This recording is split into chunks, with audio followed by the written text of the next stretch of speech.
Hello there, it's the 8th of October 2025, and I thought that I would do this. This has been some. This has been. This has been something that's been on my mind for at least a week or maybe 2 weeks now, and that is Russell Crowe. And for years I raved about him. Actually, you know what? It wasn't raving. It was almost. It was in the early 90s. I decided that I needed an actor to admire, and there's so much to say. There's a lot to say, a great deal actually. So I'll go in bits and pieces. Yeah, what happened was, and actually let's get this up here. Oh, please get this. It's all very pretty much Russell Crowe. And okay, so what happened was I decided that I needed a couple of actors to admire and to follow in the late 80s, early 90s. And what happened was it became Mel Gibson and Russell Crowe. I already loved Johnny Depp. I needed a couple of Australian actors, and even though Russell Crowe is a New Zealander, wanting to be an Australian, working in Hollywood, and I'm wondering where to start with this. I realised, so I saw a Russell Crowe interview in a film magazine in about 1990, and I read the interview, and because I was on the acting track myself to be a movie star. I'm a movie star. Do you love me? And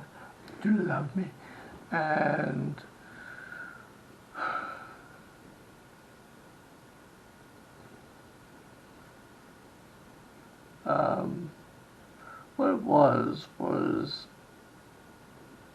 I read this interview, and I was like, he's starting out, he's done a few things, made a few movies, and I was impressed by the interview.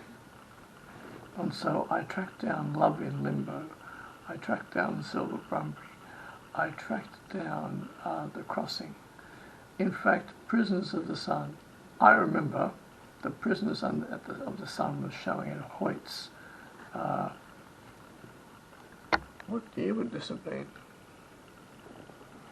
1980 something? 1990.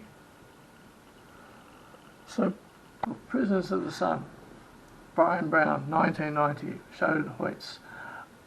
Did I go to see it? No, I didn't go to see it. Because I think actually what happened was I saw that. I came by that interview in around about 93 or 94. The timeline is hazy, but it would have been around 94. It was an Australian movie magazine, and the timeline would have been around 93, 94. So I went down to Bogey's Video at the time in Campsie. I don't know if it was Civic Video. Yeah, I went down to Civic Video at the time, and I got Love in Limbo, The Crossing. I watched those.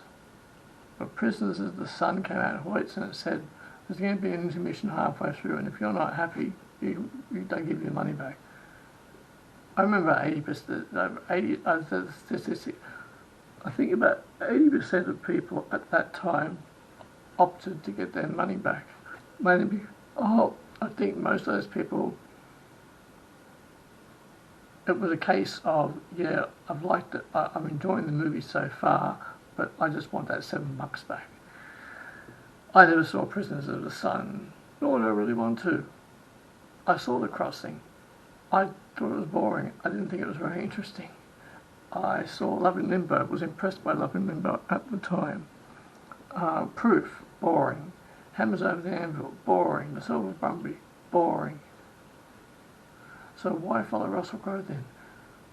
In my mind, he was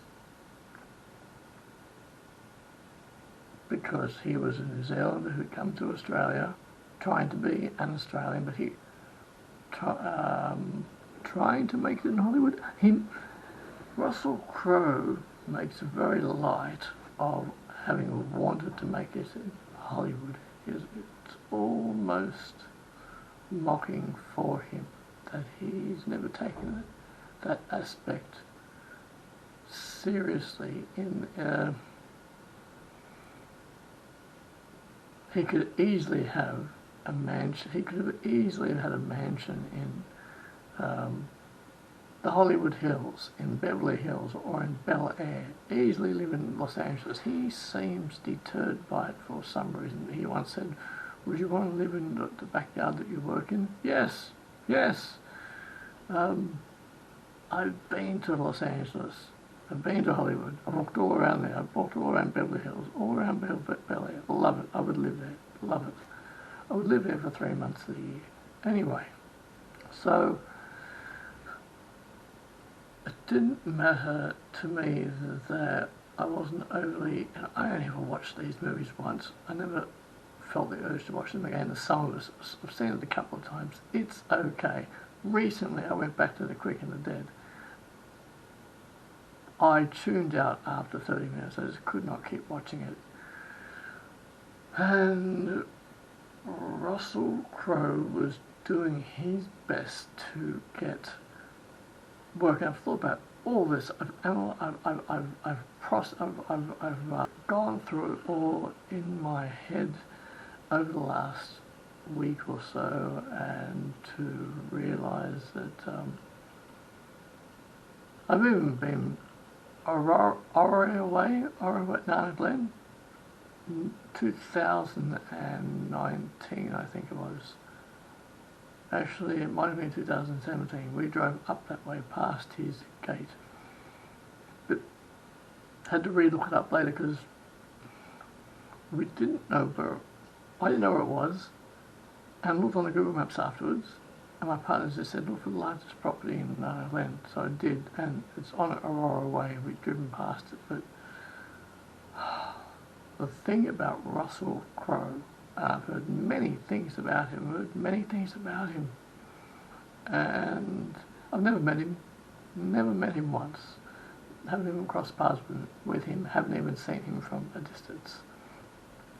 I have met people, though, who have known him well and crossed paths with him and shared a brief conversation with him.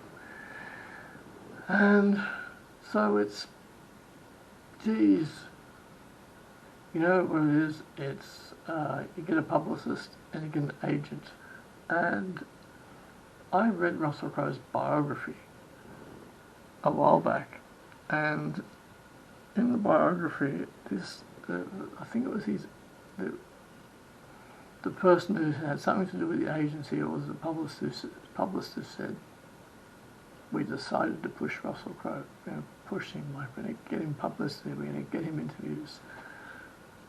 And over the years, there's been, look, I saw Gladiator 4 times. I saw The Inside of Life twice. Never saw Mystery of Alaska. Wasn't interested. I've seen Heaven's Burning, LA Confidential. It's okay. Seen it a couple of times. It's okay. Virtuosity was terrible. And never saw Proof of Life. Wasn't interested.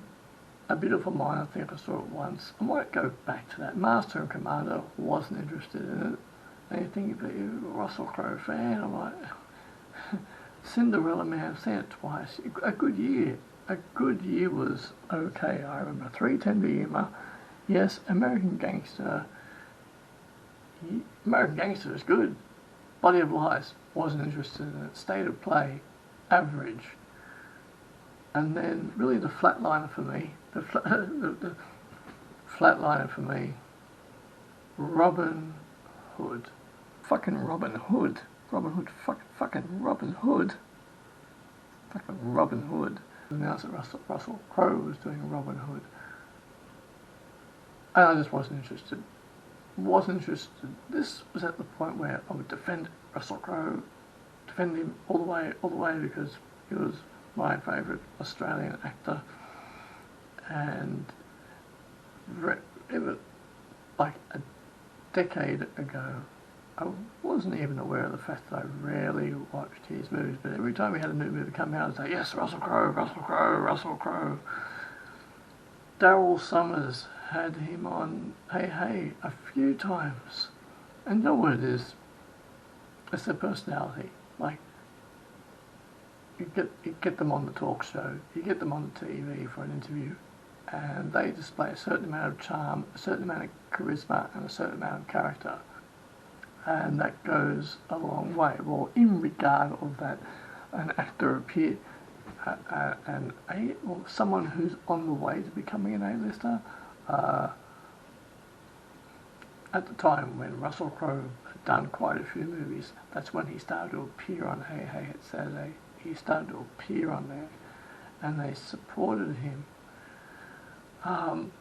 Watching, for instance, Virtuosity, I sort of like, I'm not overly interested in this. But so happy for Russell Crowe because he was getting into Hollywood, and that was very important for all other Australian actors at the time. That was, well, that's a perspective to have, that it was important. And then last week, I thought about this. Something came up. Actually, it was the Quick and the Dead came up on Quick and the Dead came up on a website on the internet. And I thought, I'll watch it. Hadn't seen it since it came out. Hadn't seen it since it got released. And I was like, oh, you chose this project because Sharon Stone saw Robber Stomper and The Sum of Us and said, yep, I want Russell Crowe in this movie. And it sort of was a waste of Russell Crowe's talents, but it got him in the door in Hollywood. And it was just last week I realised, I'm not really a fan of Russell Crowe. I have very little interest in the majority of his movies. I liked The Next 3 Days, that was good. And American Gangster was good, that was good. I think 3:10 to Yuma was okay. I haven't seen Gladiator in years. I think I've seen it about 4 times all up. It was big, huge when it came out. Huge, absolutely huge, but occasionally I might go back to Romper Stomper. Occasionally, like I think I watched Romper Stomper a few years back. Very intense. But it was just the fact that he was an Australian or New Zealander getting his step in the door in Hollywood. And because I'm on the acting track, because I'm a filmmaker heading toward professional, darlings, heading toward professional. Mwah. Love me, camera, love me, love me, love me.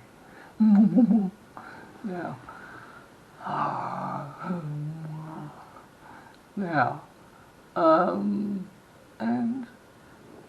it just, that's what it was.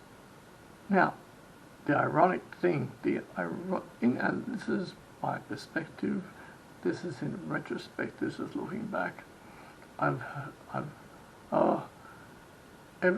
almost every interview Russell Crowe has done, I've heard, and even going back to the days on Triple J, Creatures of the Spotlight, I was tuned in, I was listening, and in retrospect though, going back to those movies like LA Confidential, and say, for instance, I mean, it was a peak Virtuosity. Virtuosity, not great, not a great movie. And Russell Crowe, he says that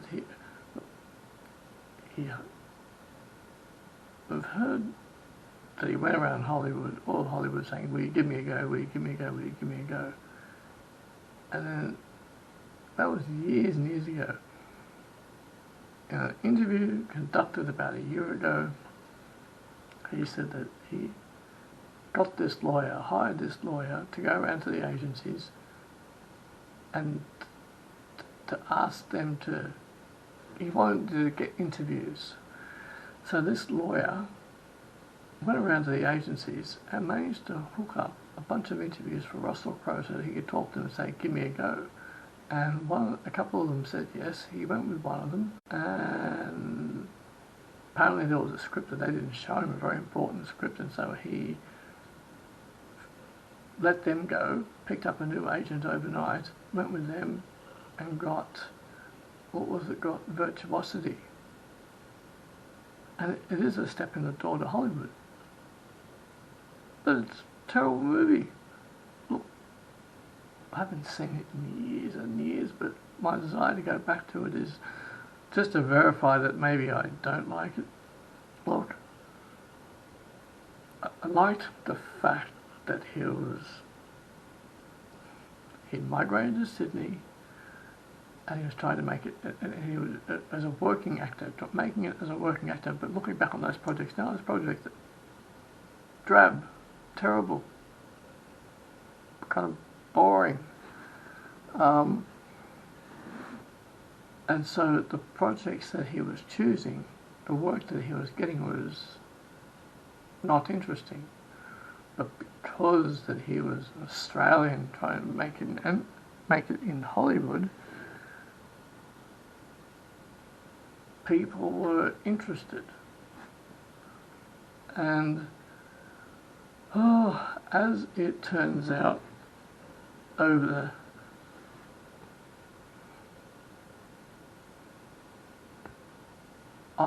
I'm just like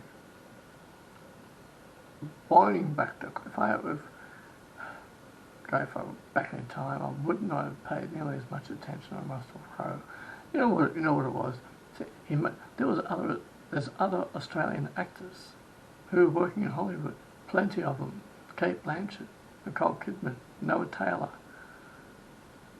10th of October 2025, I realised, darlings, I realised now that it should have been all about me, and I shouldn't have given a fuck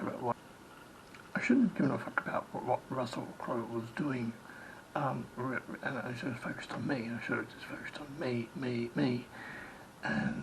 me being the movie star, I am a movie star. And in fact, I'm about to get into all my short films, but back then, and it was because I tried to identify with Russell Crowe because he was trying to get into Hollywood, and I should have just thought, great, he's doing that. I've got to do it for myself. And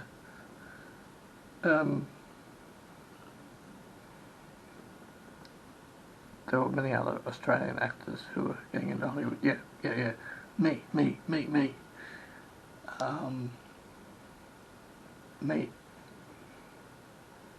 I've been looking at Russell Crowe. Me. There would be a bunch of them. And what it is, if you get continuous interviews, so if you're going on talk shows continuously, and you're appearing in magazines continuously, and when you make a movie, if you're getting a behind-the-scenes Hollywood interview, that's promoting you. It's promoting your name. It's promoting you. And Russell Crowe got heavily promoted, and along with his ego, a big ego at the time. He was arrogant and had an ego. I liked that about him. I thought that was appealing. Now, on the scene in Sydney, being out in the town and more new town over the years, I've been in conversation with people and I've met people like Russell Crowe, and they're like, that arsehole. I'm like, oh, what do you mean? They're like, he's an arsehole. And his movies are shit. And I'm like, oh. And I would defend him. I'm like, I'm a big fan. Oh. And I'm like, I talk to other people and I'd say, that arsehole. And I'm like, I heard of, there was, and I would sort of defend him, and they'd say he's an arsehole. And he's full of himself. And there was a particular friend of mine, and I think it was about 2012, and I said Russell Crowe to her, and she was like, "Ugh." And she was like, he's an arsehole. She said, do you know what he did to me at the footy game? I'm like, yeah, he supports the Rabbitohs. And she's like, yeah, and his team was losing, and I said something to him, and he grabbed me by the face, and he licked it, and he's like, I'm going to lick that wart off your face. I'm like, you have any warts? She's like, oh, he's like, oh, lick that thing off your face. And I'm like, it's like, and then the guy standing next to us, and he said, did he really do that? She's like, fucking arsehole did that. And he's like, yeah, I never liked the guy. And I'm like, but he's a good actor. She's like, he's a shit actor. And the thing is, and my reassessment of Russell Crowe the other day was that how often do I watch his movies periodically? I don't. I don't have any interest in doing so.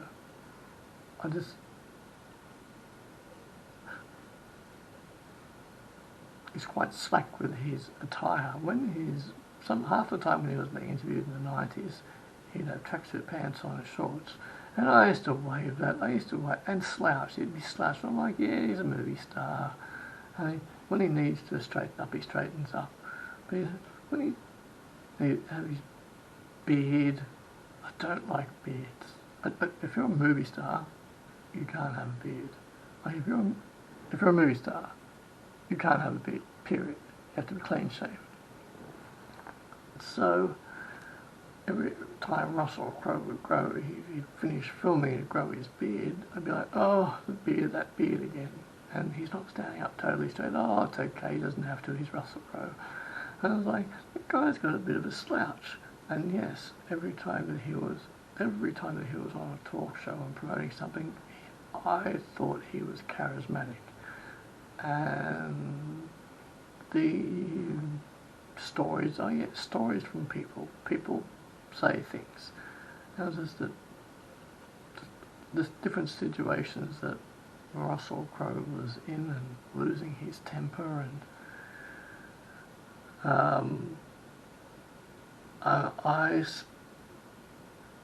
was hanging out with this girl years ago, and she said, I know Russell Crowe. I'm like, you know Russell Crowe?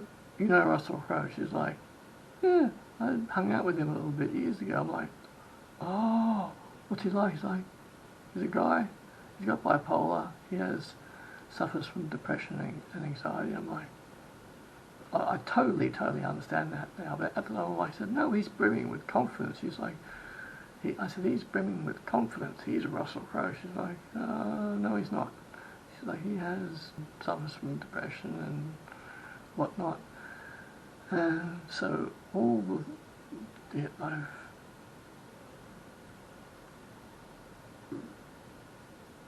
I do regret practically almost idolising the guy for years on end, and I went to film school at TAFE in 2014-15. One of my classmates, I had to, for camera work, we had a little assignment, and I did mine on my teacher said, look, I want you to get an interview from TV or wherever. It could be for anything. I want you to get someone being interviewed. I just want you to talk about the camera angles. So it could be your favourite actor, musician. It just has to be an interview. So I chose one of Russell Crowe's interviews and watched it in class, a little bit of it. And afterwards, one of my classmates who I got along well, he said, "Oh yeah, I know Russell Crowe." And I said, "What, do you know him?" And he said, "Yeah, I used to play tennis with him, get high with him, play guitar with him." I'm like, what's he like? And he said, "Yeah, just a guy, just like you and me, just a guy. He stands out in the crowd." And then I pressed on it more, and makes really. I said, "I love his work." One of my classmates, she said, "Don't like the guy," and my classmate who knew him, he chuckled at that, and I said, "But I said, when was the last time you saw him?" He said, "Oh, more than a decade ago. Don't keep in touch with him anymore. After you went to Hollywood, lost touch with him." And then I said something else. He said, I said something else, and I said, he's a great actor. And my classmate said, editing and camera work can do a lot. He said, not everyone's a great actor. He said, you get the right editor and the right cameraman. The right editor and the right cameraman can do a lot. He said, they do a lot. And I think he said, I'm not saying he's not good, I'm just saying the editor and the cameraman do a lot. And so I think I wish I had come to this reassessment a decade ago or some years back. So it's and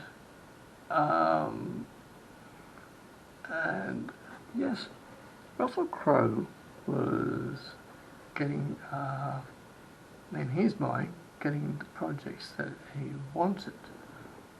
But looking back on those projects, some of those movies are very drab and uninteresting. But at the time I think he got his way aggressively into Hollywood. I think he was quite aggressive about the way that he went about things, and I think that he, because in the biography, there's this guy who says we decided to push Russell Crowe, but there's an interview with Russell Crowe says he didn't push. That guy wants a name for himself real badly. He didn't do anything. I did all the work. I did all my own pushing. I think Russell Crowe was very aggressive with the things that he did. I think he was quite aggressive towards the projects he wanted, and those projects turned out to be very drab and uninteresting, some of them. Russell Crowe's work is not as interesting as you think it is, as I thought it was. Rarely do I go back to his movies. I don't even go back to Gladiator. I might watch A Beautiful Mind again. That could be good. Master and Commander, I think I watched 10 minutes of it and lost interest completely.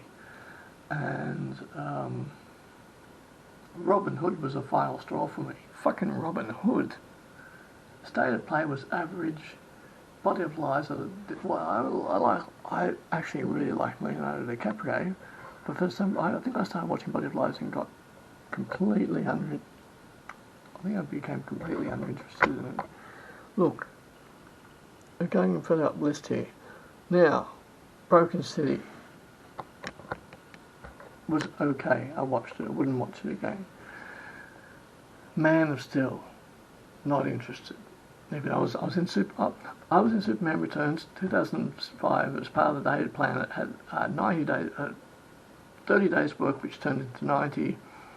And I got 7 seconds of screen time. Superman Returns. Am I interested in Superman? No, but I was in Superman Returns. And I was up close to Brandon Routh and the other guy often. So what else was I not interested in? Noah. Couldn't have cared less about Noah. The Water Divine. I haven't seen it. Not interested. Les Miserables. Not interested. The Nice Guys saw it, barely got through it, don't like Ryan Gosling.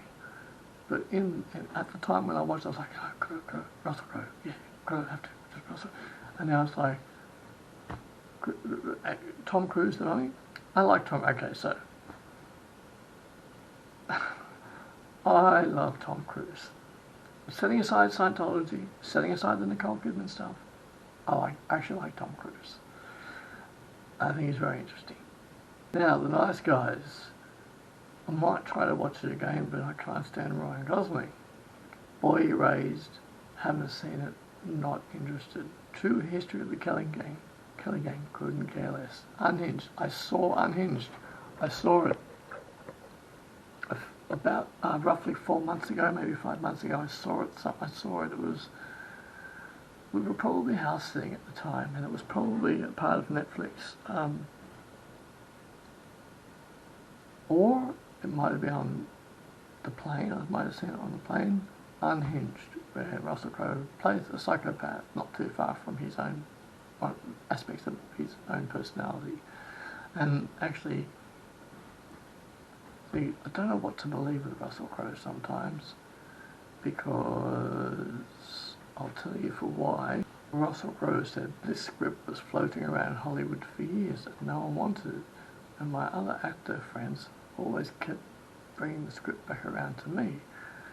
And Russell Crowe, they didn't want to go near it, and Russell Crowe said, well, that's interesting that they don't want to go near it, and it kept coming back to me. And then finally he just thought, yeah, alright, I'll do it. Was that the case? Did it keep coming back around to him? Or did his other actor friends think that he had that enough in his personality that wouldn't be any problem for him to play that part? I've seen it, it's intense. And it's just like Russell Crowe having a temper tantrum. And then there's Thor. I don't care about Thor. The cartoon thing with thing. What else is there? Let's keep going on the discography here. What else is there? There is Prize Fighter, the world's greatest spear run ever. No, Poker Face. I'm curious about Poker Face. I'm curious about it. The Pope, which I've never seen it. The Pope's Exorcist, haven't seen it, barely care. Land of Bad, haven't seen it, barely care. The Exorcism, barely care. I can't imagine Russell Crowe in that part. So there you have it.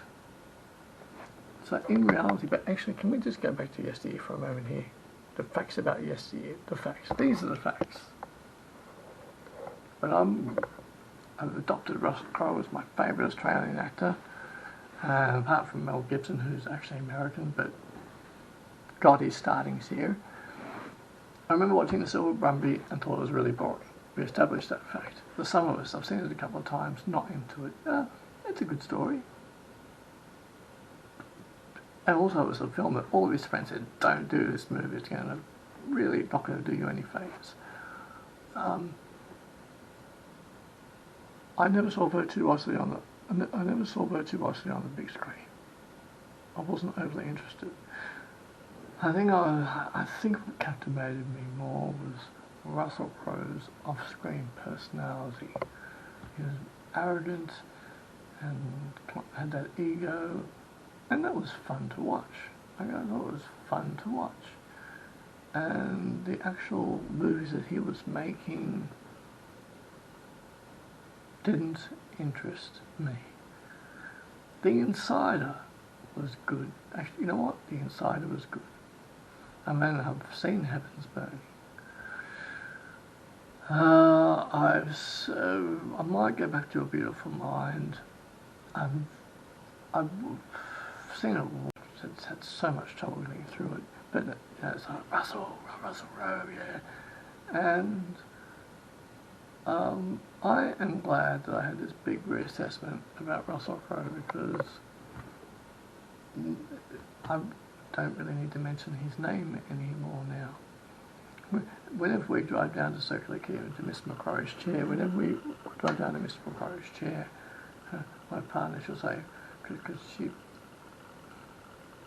She hasn't said it recently, but we used to say, she used to point at his palm and say, Rusty, hi Rusty. He'd say, hi Rusty. And it's, you know, barely, the next 3 days it's good. I actually like the next 3 days. I think I've seen that more than anything else. And yes, he should have got the Oscar for The Insider instead of Gladiator, because The Insider was good.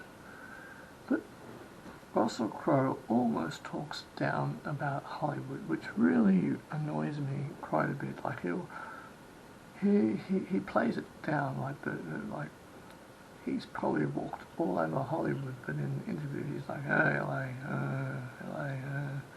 and he's like, no, Australia, Sydney, mate, Sydney. And when asked about Hollywood in interviews, he's like, I've been to Hollywood. Oh, it's about my favourite place. I've walked the streets of Hollywood, of West Hollywood, Franklin Avenue, Yucca Avenue, Karonga Pass, Gower, Vine, Cherokee, McFadden, and you've got Vine Street, Gower, McFadden, Cherokee Avenue, Highland, Orange, Sycamore, La Brea, North Fuller, and we stayed on Hollywood Boulevard and North Fuller. So you got Hollywood Boulevard and North Fuller, kept going up, we stayed at the Airbnb there, and walked on the road to Ralph's. I like Ralph's, but just as good there are the 7-Elevens. I like walking along Hollywood Boulevard, I love walking along Franklin Avenue. But Russell Crowe practically, he doesn't deny it, he just sort of dismisses it. He's like, It's like you've walked those streets, surely, but he has some kind of weird disdain for it, some sort of weird thing about it. And Russell Crowe has spoken about rejection. Yes, he said he's had many rejections, and he was surviving in the movie making process industry, and yes, he had many rejections, and the films that he ended up doing were underwhelming, while at the same time and was Daryl Summers and John Blackman being happy for him, or just doing their job as TV hosts, and he happened to be on their show, and they're like, yeah, Russell Crowe, come on mate, we'll promote you. The fans were excited, but with the final product, because when somebody appears on television for an interview, they can be fascinating, they can be very interesting, they present a particular character, and then you might watch their movie and go, oh. And so, yeah, I never thought I would say it, not a big fan of Russell Crowe anymore. Never was. Because the fact is, I'd rave about him, but I couldn't get through I wasn't overly, Master and Commander, I just don't care about it. And he,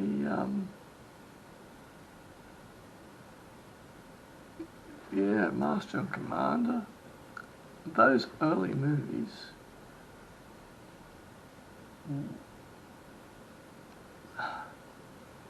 were him starting off, weren't interesting. They just weren't interesting. And I could talk in circles about this, but I feel like I've made my point. And I just feel a bit sad that I held on to him for so long, though more in the last 5 or 6 years. I've watched American Gangster again. That's a good movie, American Gangster. Might even watch The Insider, because and 3:10 to Yuma was interesting. Could go back to a good year. So, American Gangster, yeah, but it's I have a friend of mine, and I was like, Russell Crowe's like, yeah, Russell Crowe, yeah. And I said, what do you think of his movie? And he's like, yeah, he did a good job, yeah. And like, you like him? He's like, does his job, yeah. And I said, an Australian working in Hollywood, he's like, couldn't care less. Look, don't know him, couldn't care less, does his job. And yeah, so Russell Crowe's body of work, not that overly impressive. I was watching everybody else's movies. I was what Johnny Depp was doing, and John Cusack. I love John Cusack movies. I've seen a lot of John Cusack movies, and I've watched them semi-regularly.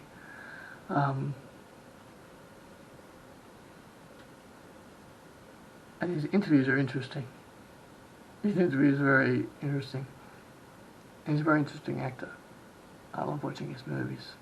I watched them a lot. Hot Tub Time Machine, Adult World, Identity, 1408, which every time I watch 1408, I don't remember where I watched it again, but 1408, I might go back to, what was that movie that he did? Oh, I watched Grosse Pointe Blank the other night. That was fun. 10 years! 10 years! There's a John Cusack. I was watching everybody else's movies. I was more interested. I was watching Apocalypse Now, I was watching Jaws, Texas Chainsaw Massacre. Just a lot of other movies, but still going, yeah, Russell Crowe, I don't want to do that anymore, because some of them are shit. I never met him in person, and yeah, I've never met him, and the people that I know that have met him, they were like, not like, just very into himself. The feature film script that I'm working on is probably better than a whole bunch of them put together. The feature film script that I'm working on is, I play the lead role. It's an ensemble cast. It wasn't meant to be an ensemble cast, but the feature film script that I'm working on is turned into an ensemble cast. I'm the star. I play the lead role. And about to start all my short films. I think if I'm being interviewed down the track, I probably won't mention Russell Crowe. I'm going to talk about Mel Gibson next. So interesting, isn't it, when you come to a realization? Because the other week I was like, I rarely watch Russell Crowe's movies, don't. And, well, he's made quite a few of them, but are they entertaining?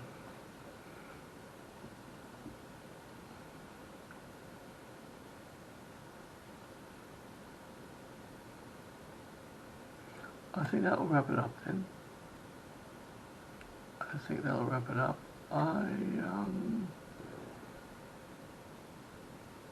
Hi.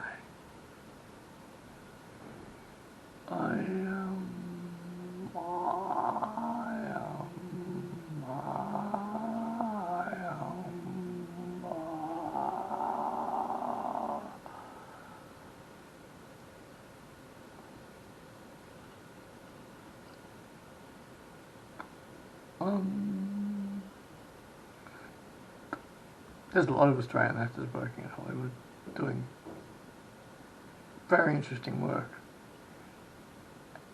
and probably more so than Russell Crowe has done. He just had a representation. Probably had a publicist, someone who was lining up interviews, someone who's getting him public interview airtime, so as to boost his name. Yeah.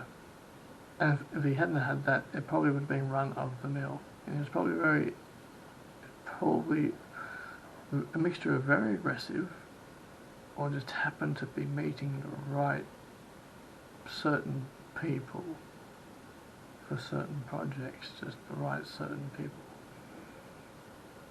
And he says half the time it was people calling him up saying, I want you to play this part. He'd say, I don't think I'm good for it. And he'd go to them and they'd convince him that he was. I don't know how that goes. I don't know. Maybe that's all hot air. I don't know. Yeah. Okay.